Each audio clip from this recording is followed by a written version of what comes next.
Good evening, everybody, and I'm playing a little bit of the host, but actually, this is going to be a general discussion amongst peers. Um, First of all, a little introduction from myself.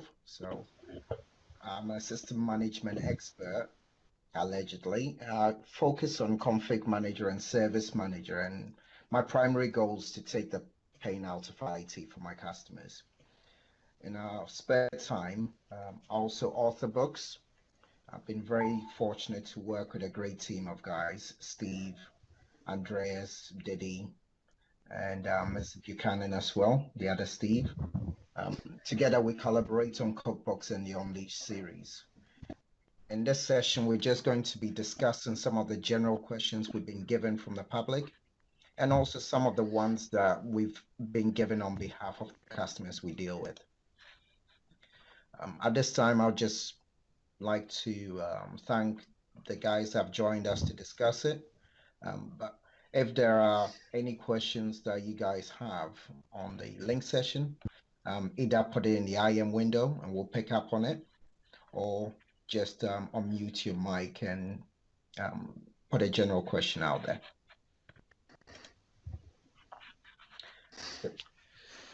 So to begin with, one of the first questions that we've got. Before you do questions, Sam, do you just introduce some of the experts who we've got online that will be taking and answering some of the questions? Absolutely. Thank you for that, Steve. And as you've got a good view of them, a much better voice than mine as well, do you mind piping in here and let me see how well you know the experts on the panel? Well, I'll let them do each of their own introductions, so I might as well go ahead first. So my name's Steve Beaumont, to use the more common pronunciation of my name. System Center Cloud Data Center Management MVP, and as Sam mentioned, I co-authored some of the cookbooks, including the Orchestrator cookbook. And hopefully we'll be able to answer some of the questions tonight. Diddy? Yeah, hello. My name is Didi Gasser. I'm from Switzerland. I'm running a system integrator company called Alliance. We are focused around System Center, and my personal area of expertise is service management and IT process automation.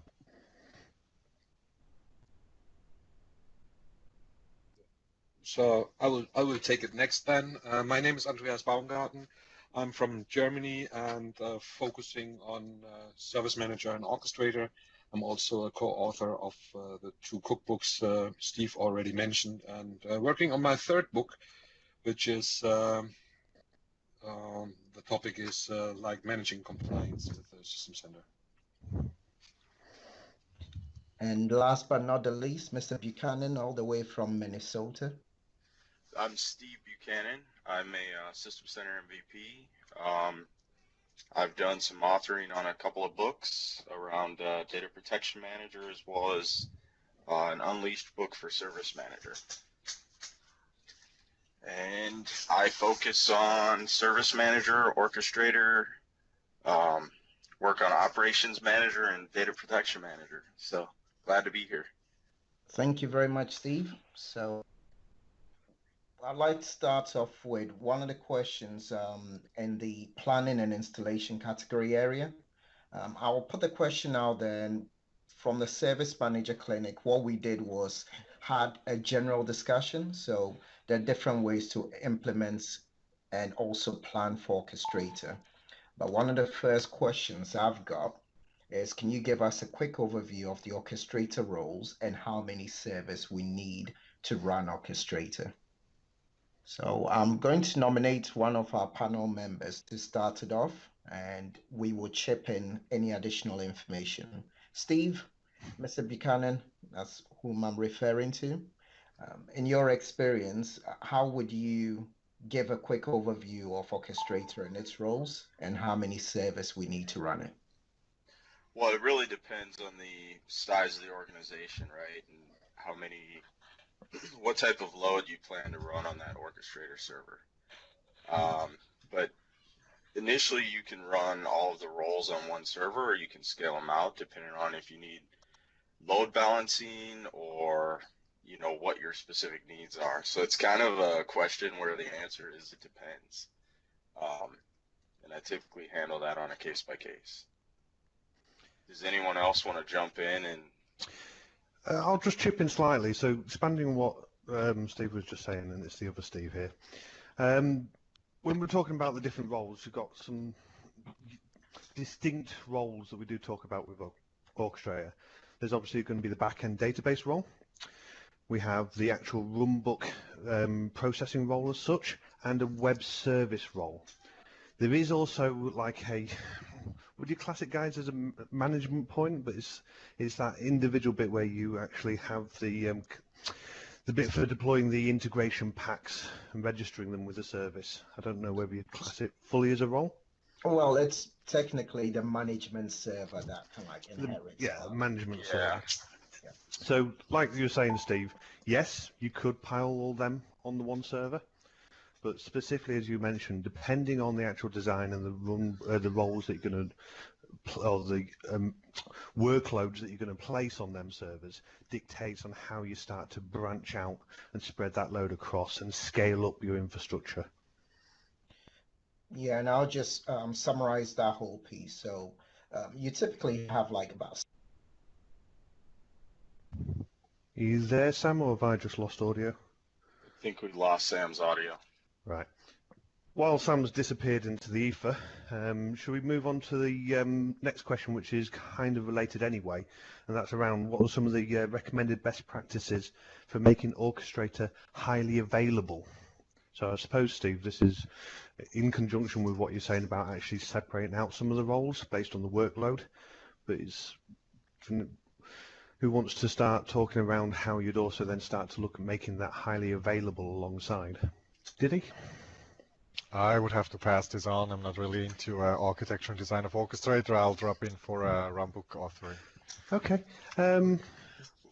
Try bounce some ideas off of you, Steve. So, Yes, talking about no them problem. different roles. So, first one, if we pick on, is the database one, because that's always going to be there. Usual standard practices for database high availability. So you could certainly, put the Orchestrator database on a SQL cluster, or SQL, SQL always on is a good option as well. If you want to make that highly available.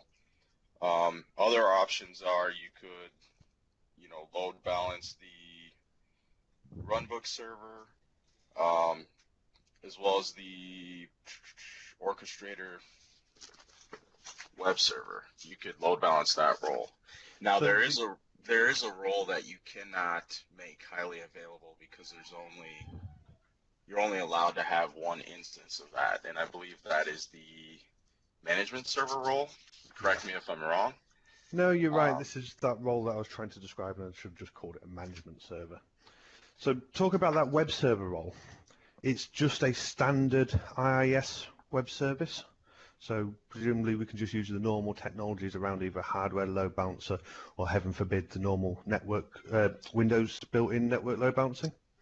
Yeah, that's correct. So you could use, the Windows-based load balancing technology, or you could use something like F5 or Kemp load balancer if you have those in your environment.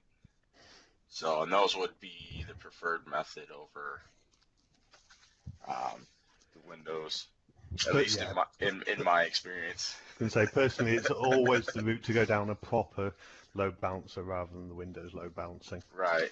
The runbook servers are actually slightly different. I personally don't specifically set up any sort of load balancing in terms of network load balancing or DNS around Robin, because Orchestrator has the ability to actually set the preferred runbook servers and fail over to the others to continue running runbooks. I don't know if anyone else does it differently. That's a good point, Steve. That's a good point.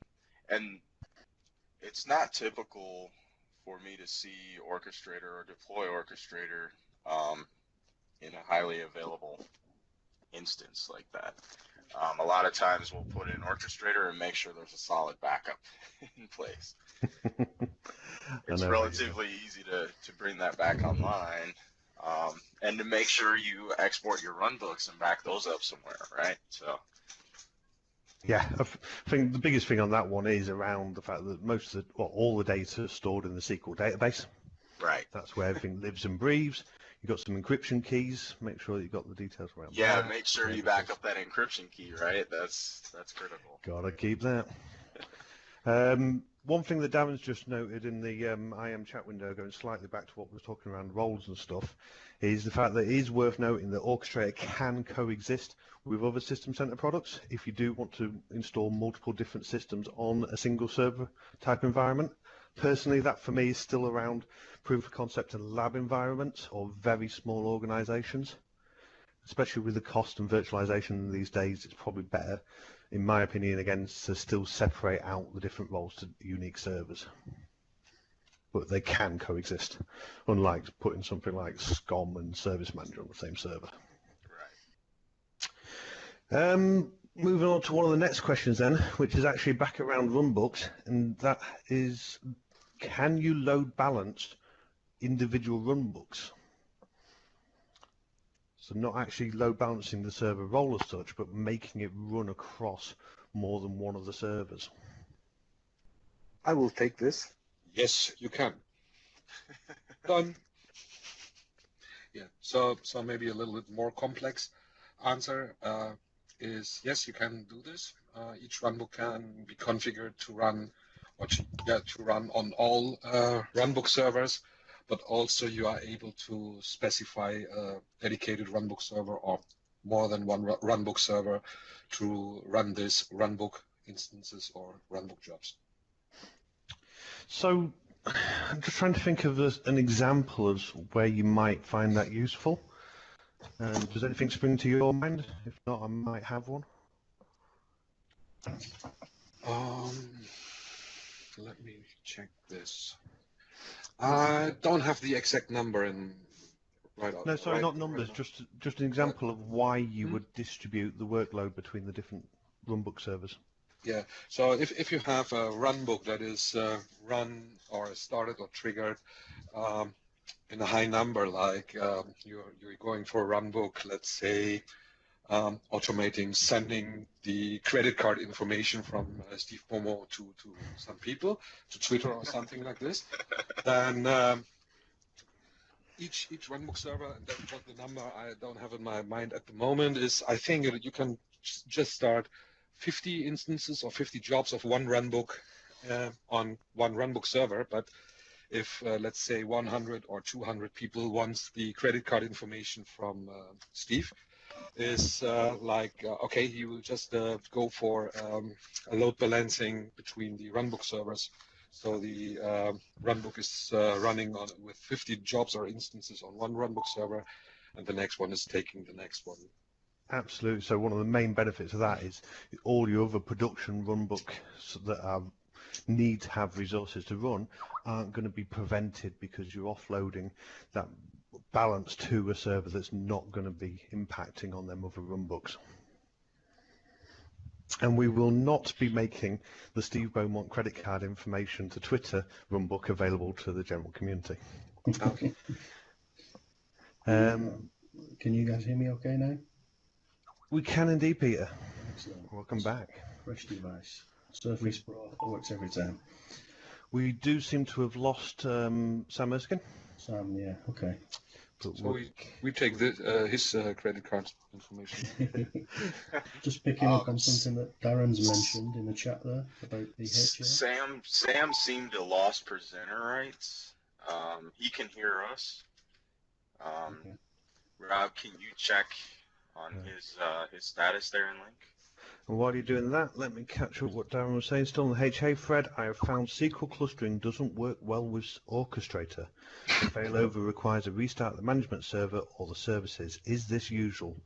I can tell you from my personal experience, no, that's not usual. Really? That's what I've typically seen. Is it? Yeah, Ooh. so if you could dive into that a little bit deeper, that's probably a good question to dissect. I probably can't dive into it much deeper because I haven't seen the problem. Oh, So I know, especially within the solutions that we're delivering, with the way that we've got the SQL clustering set up, it doesn't really seem to have an impact on it. mainly because of how quickly the SQL clusters do fail over, I must say. Does anyone have different SQL versions maybe that we're running? The one SQL thing cluster versions? I have seen it have a problem with SQL Always On groups when that fails over, because that typically has what I would class as a fairly long downtime, even though the technology is supposed to queue the threads and stuff. Okay. Maybe Darren can fill us in a little bit It more. would be interesting if the orchestrator management server gives up on the timeouts to the second node or the second node running the SQL cluster, or if it's just happen even if there's no timeout during the switch of the SQL cluster nodes. Okay. Mm. I think that's one that I personally will certainly look into a bit more deeper offline, but I'm afraid I can't give you any more insight really. I don't do anything amazingly special with the setups of it. I might just be lucky to have some decent hardware in the back end. Okay. Hi guys, can you hear me? Hey, Hey, Sam. there you are, Sam. Hey Sam. You're back. Yeah. Yeah. Apologies. I'm also on my Surface 3, but for some reason, I I reckon Steve's runbook kicked me out. This Right. is the big toy. So Okay, Um, yes. So the conversation about the SQL HA then, obviously there's a little bit of digging to be done maybe, and maybe a little bit more to explore by. Yeah, I mean, I think it's safe to say, Darren, that you're obviously not alone. So Steve's already said that he's seen that problem before. Again, I've not seen that problem before. I don't know whether you've seen it, Andreas, or did he? Me neither. Me neither. You've not seen it. Ah. yeah. So In the interest of this session, anyway, we'll capture this sort of stuff. What I'm more interested in is what mileage you are hoping to get out of the SQL HA. Just picking up on the guidance that was given about the speed of recovery of Orchestrator, right?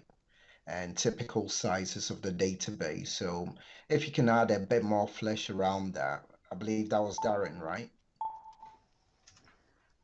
That raised the original issue. Yep. Yeah, that's right. Yeah, if you can just ping us, I think you've got all our handles, but just ping us a little bit of context. I'm sure we can put our heads together and see what we can bring up. Well, tell you what, if you connect with me directly, Darren, offline, I'll then escalate it through the groups and whatnot and keep in contact with everyone else as your single point, and then we'll feed back via WMUG or myself.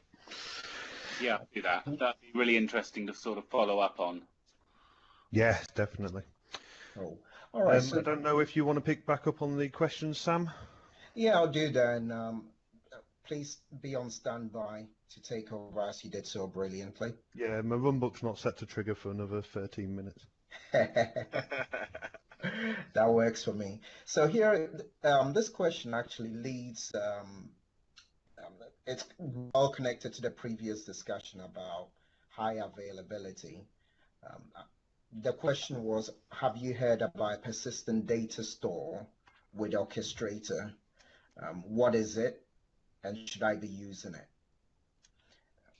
Yeah, maybe I can take this one. This is Didi. So from what I understand under a persistence data store is something that you might consider for very complex runbooks, or if you have chains of runbooks that run for a long time and where you might run into the situation where the runbook server is restarted or the services are restarted, then you might lose the whole context of what has happened in your runbook. So we typically use persistent data stores such as a SQL Server database, and let's say after each heavy activity we might store the state of the actual progress inside a SQL database and then pick up the data in any subsequent activities. Or also if you pass data to a sub runbook, instead of passing over 20 parameters, you might just pass over the ID of a record in a database and then again read the data from the database. That would allow you, if your runbook fails, to have on one side you can easily debug your runbook, and on the other side you can also just rerun runbooks, let's say child runbooks, and still have them pick up from the state where they failed. So that's when and how we use persistent data stores. I hope that makes sense. Question for you, Didi. It's Peter, by the way. Just regards the persistent data store, and I don't suppose you would come across the situation very often if you have a necessity for a persistent data store, but in terms of licensing, obviously you get SQL licensing with System Center, and you're entitled to use it for System Center products. Any ideas where that fits in? Well, technically, you wouldn't be allowed to create any custom database on the instance where SQL Server, where System Center is running. This is absolutely correct. Yeah, okay. But from a licensing perspective, I mean, the data you would typically store in the persistent data store is not that much, so you could easily run it on a separate SQL Express instance. Okay. I don't suppose if you have the necessity to run a persistent data store that you'd probably be running standard anyway, so I guess you'd be running enterprise. Yes.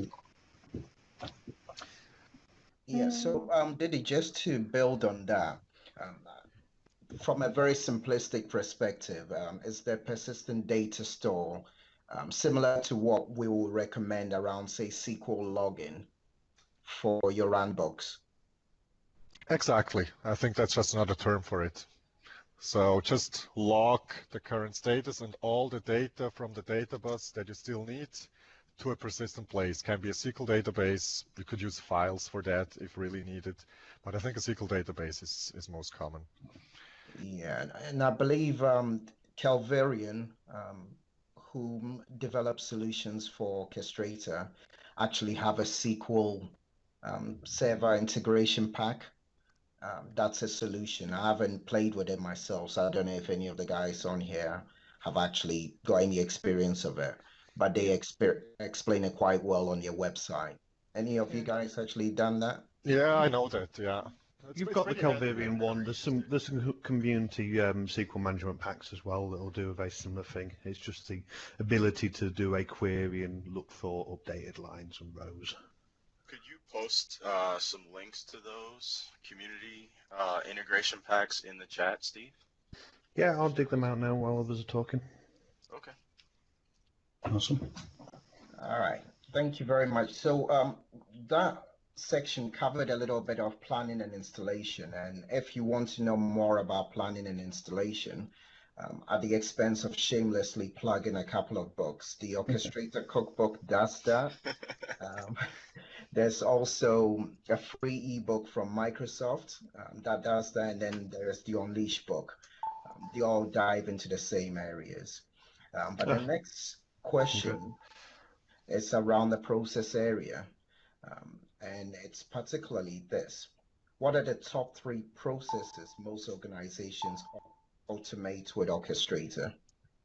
I'd say probably number 1 is user creation, right? User onboarding. It's pretty common. Yeah, the whole starters, levers, movers process is always the one that I get asked very first for. And for us, we also have a lot of automation around automated client deployment and software assignment. That's another good one, common one too, yeah.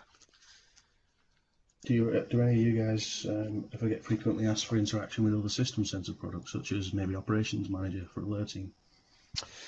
Do you know, I often get asked about the integration between Orchestrator and Operations Manager, but when you start to really boil down to it, there's not a great deal other than the usual restarting services that you end up looking too much at, unless you guys have, the others have come up with some weird and wonderful things. Yeah, so based on most common runbooks, maybe I can add something like the access management, like adding users to groups. Beside the effect, creating users and deploying software with SCCM. But also we did a couple of runbooks at different customers to forward alerts from Ops Manager to another monitoring solution, which is not from Microsoft, because they will manage the whole infrastructure monitoring with this centralized monitoring tool. So we are forwarding the alert or events from Ops Manager to this, let's say, umbrella monitoring system.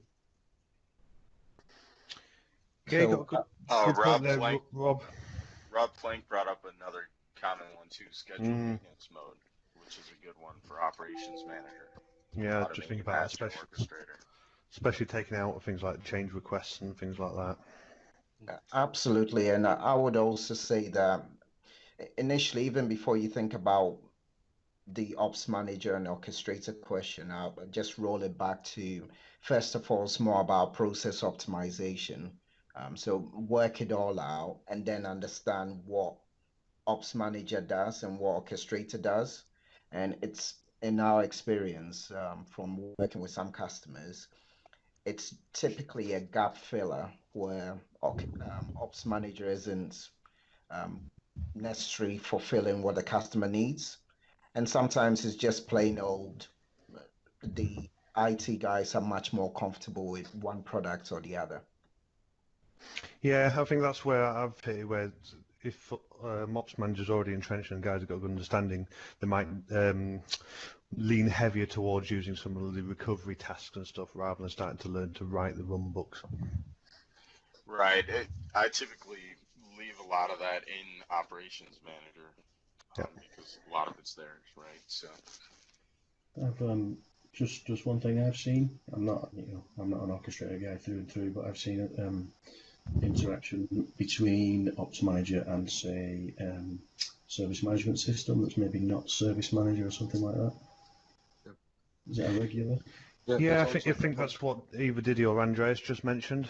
Okay, that does have to be a common one, just taking them alerts and logging the calls and stuff within a third-party management service management system. Yeah, that's definitely something common. Okay. Thank you for that. The next question is very interesting. It's when should I stop using specific runbook activities and start using PowerShell? I think the answer is really easy. Yeah. So basically, I like the comfort or the easy way to go with activities. So if an activity is doing the job, I will choose this. But from time to time, you will notice that you get some limits. Let's say, or I have an example for this. So it's really easy just to use the activities to create a user if you provide a username. But a lot of our customers, for instance, have something like a naming convention. Let's say the first name of the first character of your first name, and then 4 or 3 characters of the last name. So as you notice, we have a lot of Steves here in our call. Maybe you run in the situation that you get some usernames double or whatever, but it needs to be unique. So for this is like creating the username, the login name or semi-account name, how you want to call it, automatically. You have to check if the normal whatever naming convention is working. If this user is already existing, maybe then just add a number. So basically, or based on this, you can't do this with an activity, but you have to use a PowerShell script for this. That's one typical thing.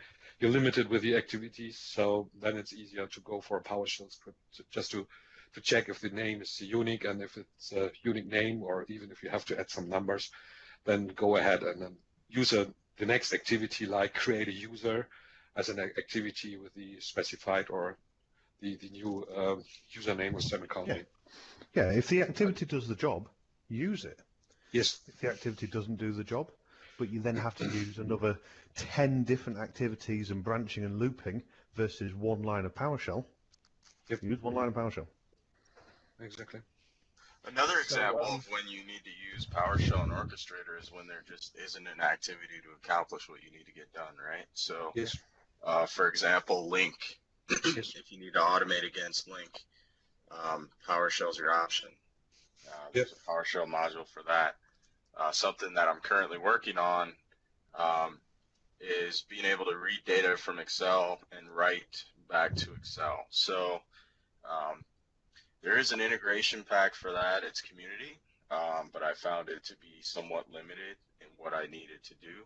So I'm having to use PowerShell to actually automate against the Excel files. So that's another example. So from a process perspective, because the answer to this piece here is you don't really have much of a difference in terms of principle. It's just the amount of work that you have to do. So one of the things to take care of, and I'm sure Steve and the more seasoned coders will share this, is even though you use PowerShell, you must write your PowerShell in a way that allows you to pass values either into the PowerShell script or out of the PowerShell script onto the run book bus, so it can be used in a subsequent activity. Great points. Is that your understanding? Because that's what I observed when I looked at the PowerShell option. Yeah, the scripts aren't isolated. They have to be designed and used in conjunction with the rest of the activities and the flow of data on that data bus. I suppose I know we'll end up talking about service management at some point, or service management automation, SMA. The thing that people sometimes get really hung up on was when Orchestrator first came out, everyone went, this is a graphical design process automation tool. You don't need to do any lines of code. And yeah, that might have been right at the very first and very good marketing. However, what you've got to think about is when you start to look at introducing PowerShell into the mix, we're not talking about it just becoming a scripting engine.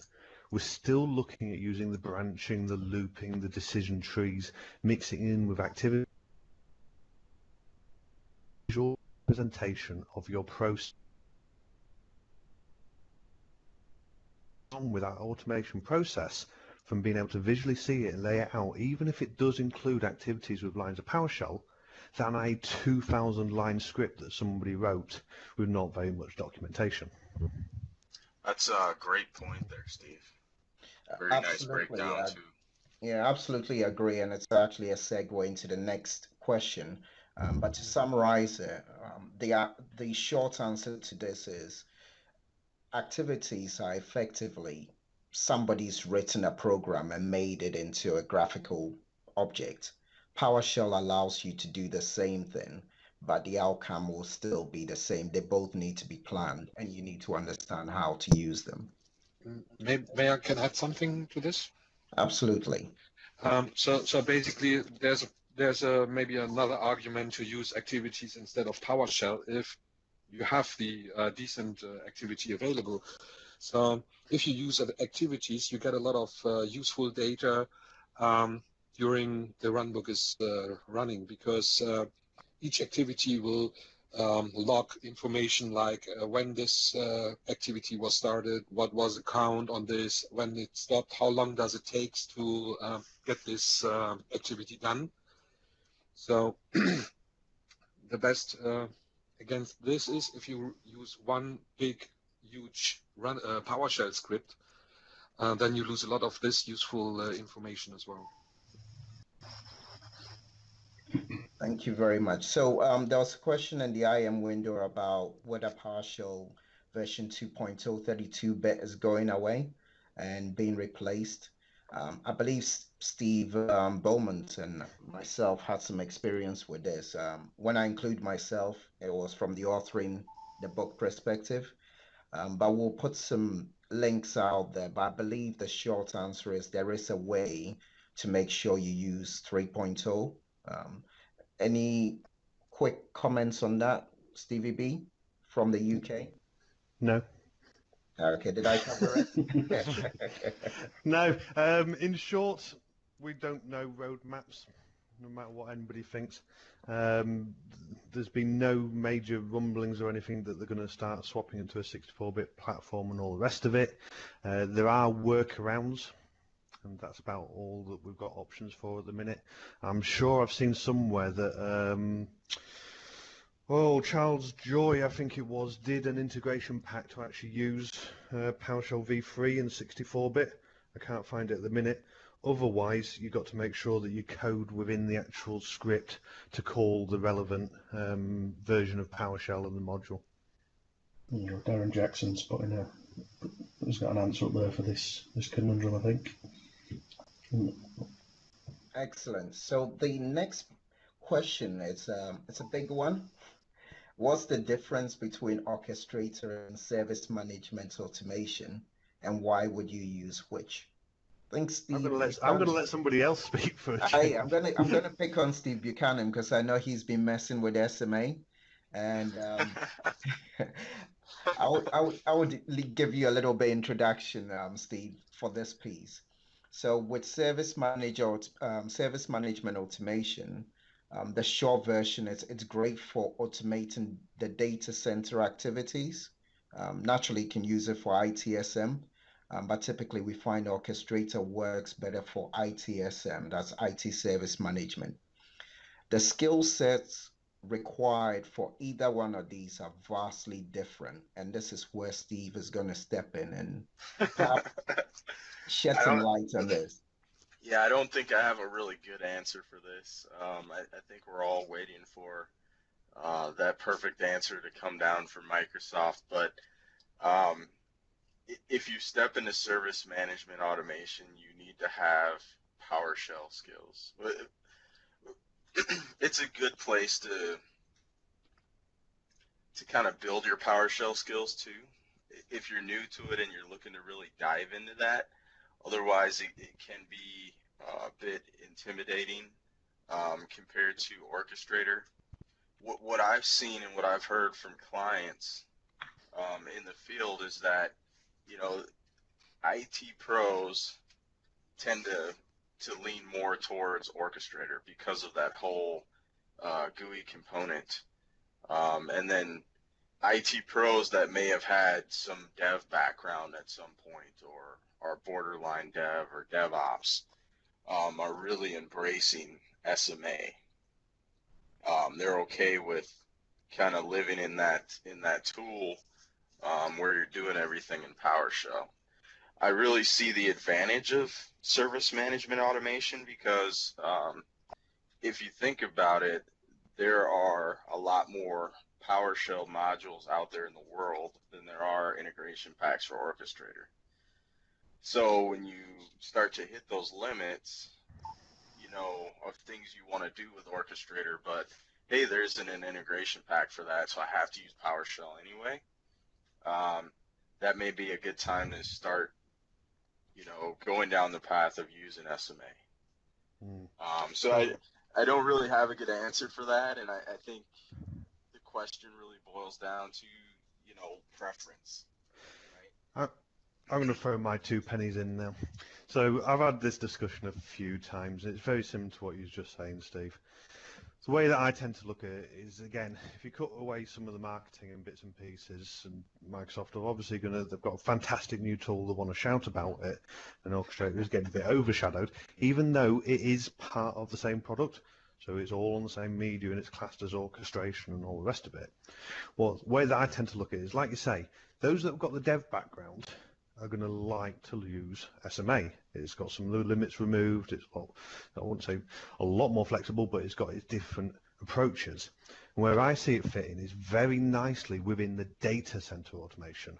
If you've got a lot of stuff that is going to be happening in the back end, firing up servers, adding different software, linking in with desired state configuration, it is a perfect fit. You're going to design a script to do a set of tasks. Orchestrator still has that really nice fit around that process automation, the service management, interacting with things like setting up accounts, onboarding users, doing the request side of things as users want something. So I see there's a very nice marriage of the two there, where SMA sits very nicely in the data center automation.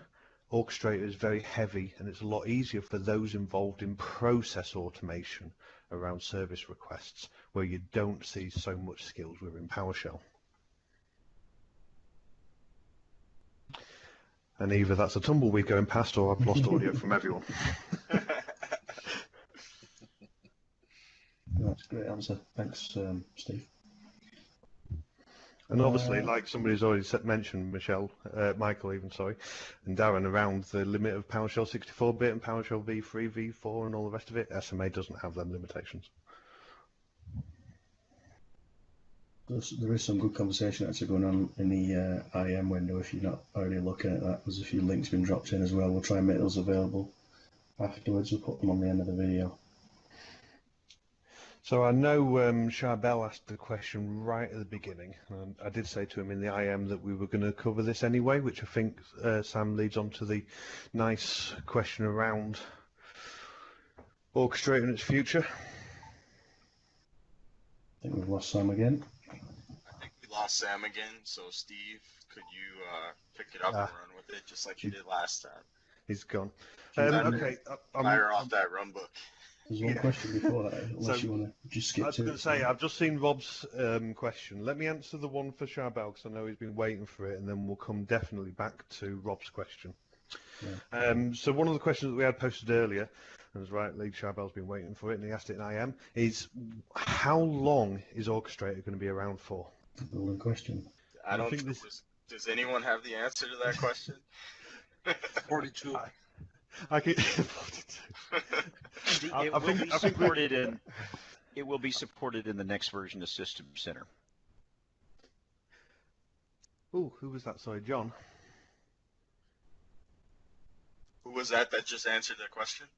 A little fly on the wall. Yeah, I was going to say, I think it comes back to similar to the answer I gave earlier. While none of us really know roadmaps or anything internally within Microsoft, we've heard no strong rumours to suggest it's going to go away. As John's just said, it's going to be supported in the next version. I could quite rightly see that. I think there's been enough investment, and like I say, around that whole SMA and Orchestrator playoff between the back-end data center and IT process, I think it would be madness, personally, if it did go away, because it does have a very, very strong role to play within the service management framework.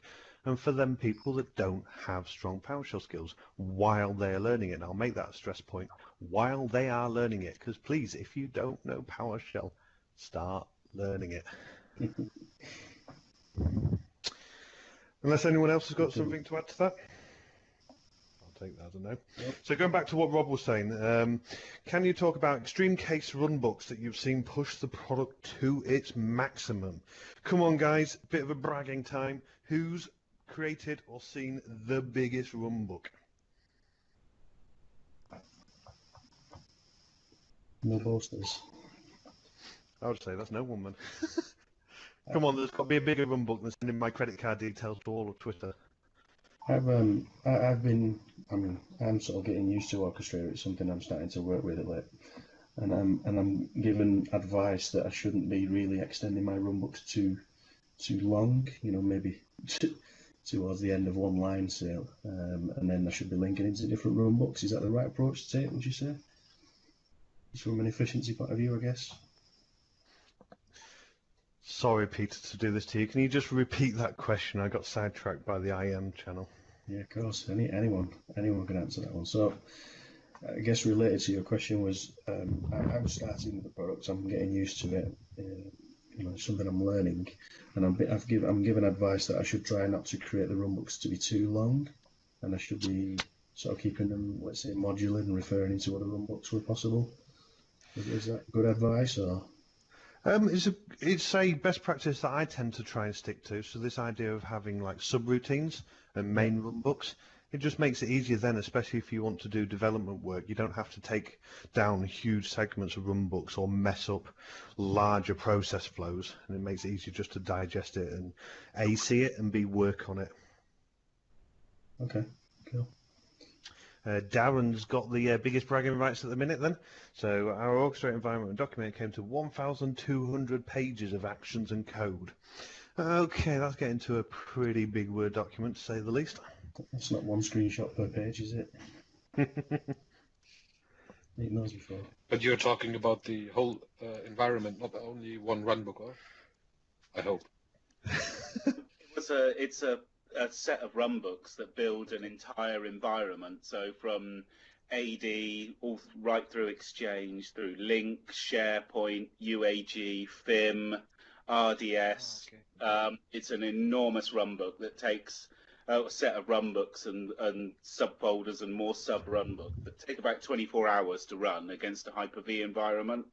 Nice. Create So that's a single process, but like we were saying when Peter a second ago, with multiple subroutines and all the rest of it performing one function. Yeah, absolutely. So we try to keep all our runbooks to around 15 to 20 actions per runbook, and then try and break them down into sub-runbooks if possible, so that, as you were saying, that when we're debugging, we can call, we create a kickoff runbook, we call it.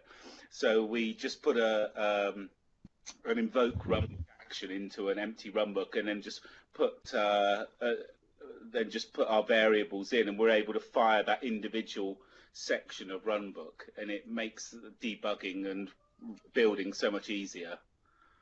Yeah. Very nice. Are you using a persistent data store with that as well then? Because I can imagine, going back on questions, that is a perfect example where if one runbook fails. Absolutely.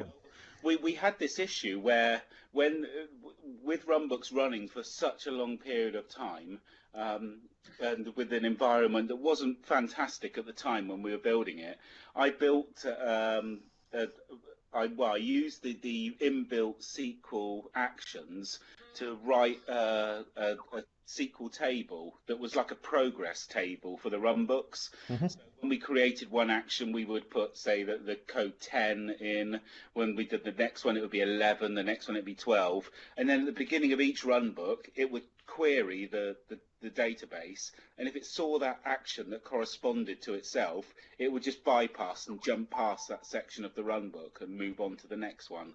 So it's kind of like the persistent data store that you were talking about. Well, I mean, unfortunately, I didn't know about this, so I've sort of written it myself in a weird and bodgy sort of way.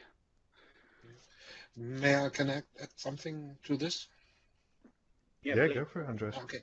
So I followed really a great session from Pete Zerger and Anders Bengtsson talking about Orchestrator, and there was a question raised like how many activities I can put in one runbook. And I get this question from my customers a lot of times: how much activities I can put in one runbook. And there was a nice explanation from, I think it was Pete Zerger, and he said, okay, so maybe focus on the design of a runbook, like starting on the left side, and then go to the right side with adding activities like you want to do if it's working properly, like get some information, transform this, create a user, set a password, activate user, create a mailbox, whatever. So start from the left side, go to the right side. So on the left side, you have your panel where you can see all your folders and the runbooks. On the right side, you have your panel with the activities. So if you hit the right border of your monitor, and we're talking about something like something common as a monitor, if you hit the right side of your monitor, it's time to go for a sub-runbook. And I like this explanation. So that's the kind of advice I've been given. So you're not. I think I didn't run in any limitation. Like I got an error message like, oh, you can't add an activity in this runbook anymore because you only have to add 1,500 activities in a runbook. But to keep it simple, and if you have to troubleshoot a runbook, it's way easier if you split a very complex process in different kind of runbooks, like we heard before. So you have a trigger runbook, or the main runbook that is just invoking different steps of runbooks. So you're not see one runbook with let's say 260 activities inside. So on that one then, if we're talking about keeping runbooks simple, making it very easy to see, and they're defining out what our processes are, we often talk with Orchestrator about it being a form of documentation of your processes. Would you say that if that's the case and you can see what it's doing and it's visually represented, that you can abandon documenting your processes?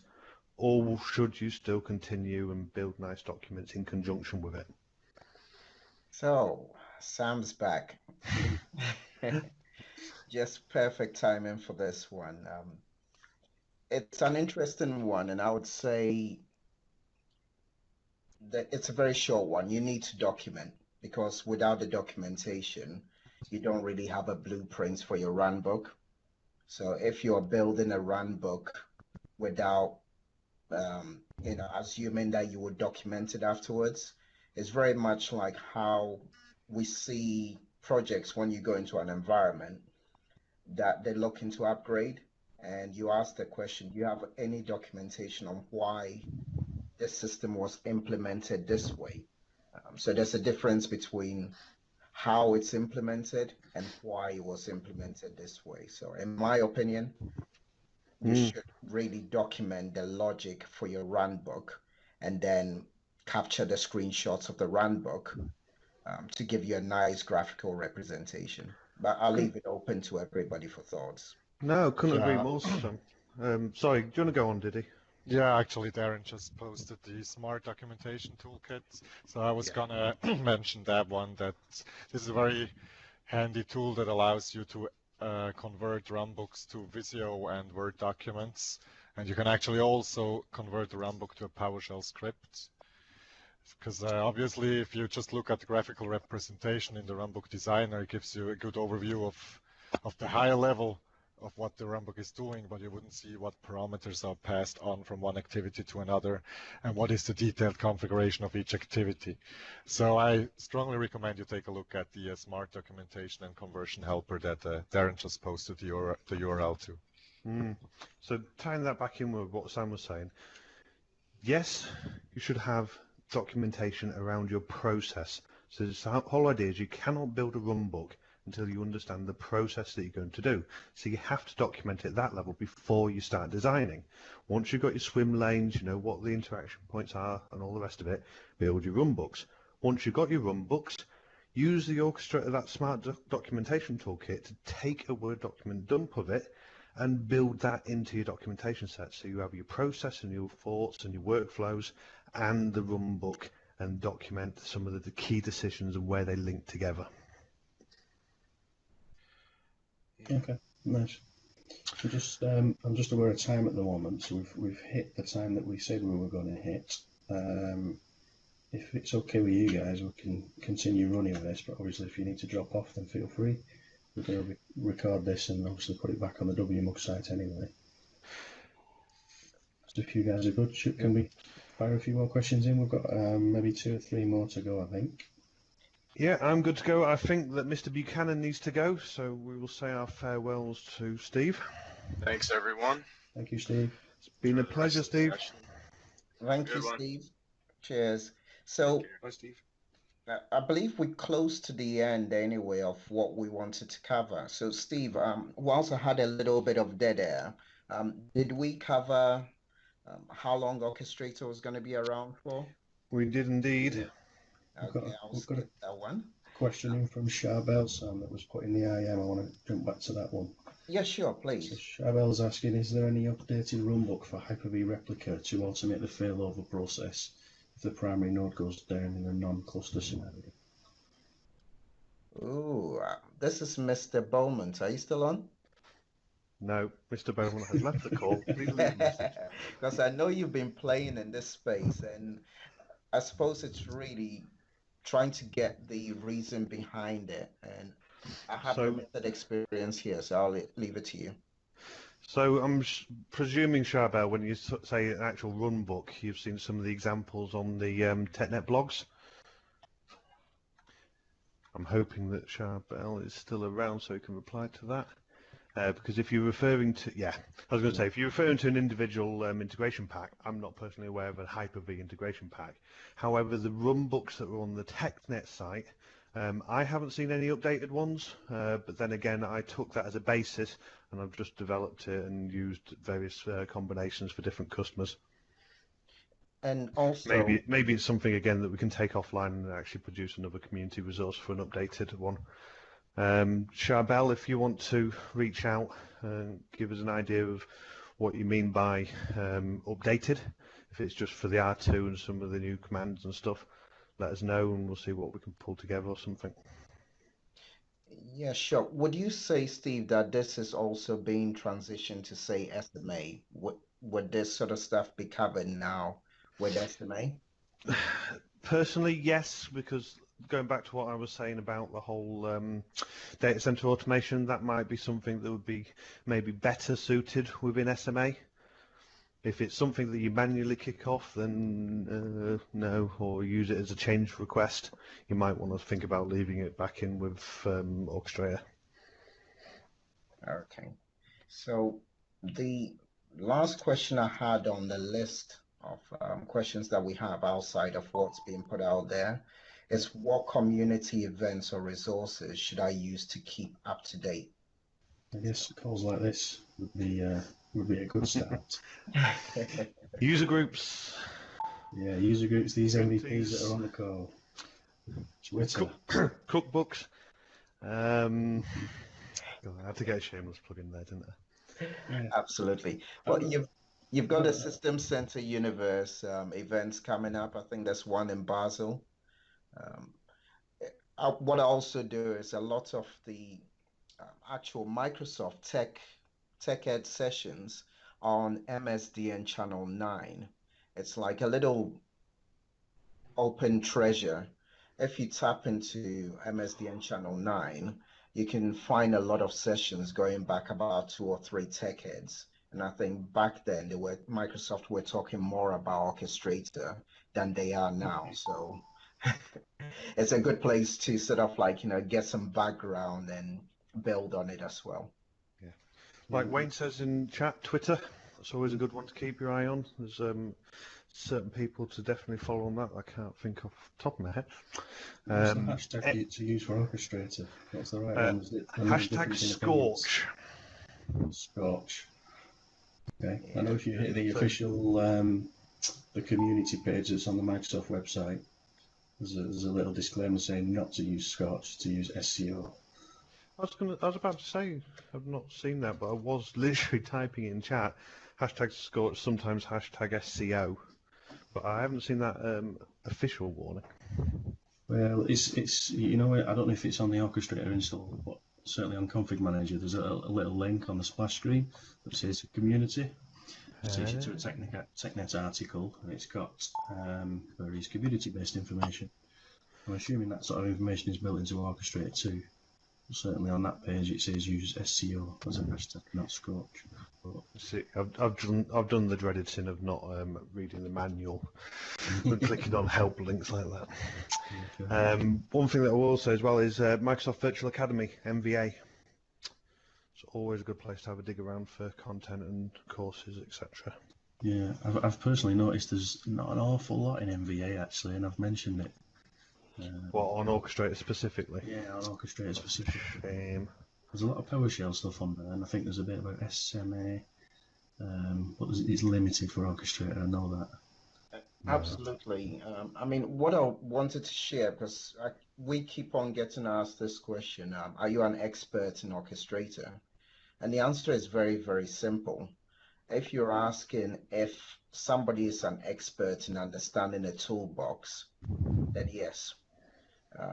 But can they use that toolbox to build what they don't know about your environment or your process? And it's also a very simple answer, no. So it's typically a partnership. You would have to sort of like understand what you want it to do and then work with whoever you're dealing with Orchestrator, because they need your map of your environment before they can drive you to where you need to get to. Well, we're 6 minutes over time. It's been a very interesting discussion, and I think you've got all our hashtags. Most of the team on here are very, very good at sharing information. We'd like to thank everybody that joined it, and please feel free to reach out. What we don't know, we typically know others that do. And thank you very much to WMUG, Rob Marshall, for pulling this together. If you have any last words, please go ahead now, because Sam has left the building. Cheers. Thank you all for attending. We'll get this. This has been recorded, so we'll get it edited as soon as we can, and obviously put up on the WMUG site with some of the links that have been put up in the IM chat, and obviously the hashtag. The Twitter handles for the various experts that we've had on here. Cool. Thank you. Okay. Thanks, guys. Brilliant. Thanks all. Thanks to all. Thank you. Bye. Thank you. Bye.